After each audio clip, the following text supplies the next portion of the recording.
এক্ষুনি যাও, আম্মা দেখে ফেলবো। তোমার সাথে আমার যাইতে মন চায় না। ছাড়ো না, কইতেছে আম্মা দেখে ফেললে একটা কেলেঙ্কারি হয়ে যাবো। আমি কই বুড়িরে ডরাই নাকি? ডান দাও বুড়ি কই দেখো।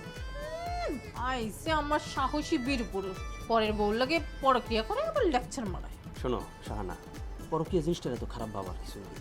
এই যেমন ধরো প্রেমের মধ্যে ব্রেকআপ হয়, তারপর স্বামী স্ত্রী সংসারে ডিভোর্স হয়, কিন্তু যারা পরকীয়া করে মানে তোমার আমার মতো, তাদের মধ্যে কিন্তু তোমার বিচ্ছেদের সুযোগ নেই। একটা জিনিস মনে রাখবা, মোবাইল ফোন হিটা ছিল নোকিয়া, আর প্রেমের মজা কিন্তু পরকীয়া।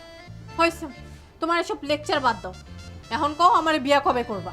তুমি তাড়াতাড়ি একটা ব্যবস্থা করো। আরে আমরা আর কয়টা দিন সময় দেওয়া। এই তুমি কেডা?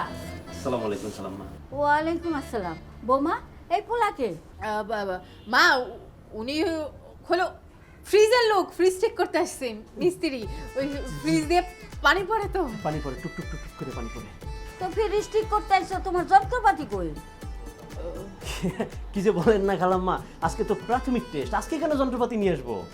মানে হইলো আজকে তো রুগীটা দেখলাম, বিষয়টা বুঝলাম, এরপরে না অপারেশন, যখন অপারেশন করবো তখন যন্ত্রপাতি নিয়ে আসবো। আজকে দেখছি নাইরে সাইডে দেখছি, বুঝলাম যে ফ্রিজের তলা সেটা হয়ে গেছে, সেখান দিয়ে পানি পড়ে টুক টুক টুক টুক টুক টুক। বক বক কইরো না। এত দেখা শুননা বুঝা ঠিক করতে পারছো? ঠিক কালকে করে দিমু, আজকে তো প্রাইমারি টেস্ট, জাস্ট রুগীটা দেখলাম আর কি। শোনেন মিয়া, আপনি যদি কালকে আইতে নাও পারেন, আপনার লোক পাঠাই দেন। আমার কিন্তু কালকেই ঠিক করানো লাগবো, নাইলে কিন্তু খবর আছে। ওকে, যে আমি কালকে পাঠাচ্ছি। আসসালামু আলাইকুম। বৌমা, ফ্রিজের তলা দিয়ে যে টুপ টুপ করে পানি পড়ে আমারে কইছিলা? আপনারা কইলে কি হইব? পানি পড়া কি বন্ধ হয়ে যাইব? না আপনি মিস্ত্রি যাই সে ফ্রিজ ঠিক করে দিবেন? বৌমা, হুশ করে কথা কও। তুমি ভুলে যাও না, আমি তোমার শাশুড়ি।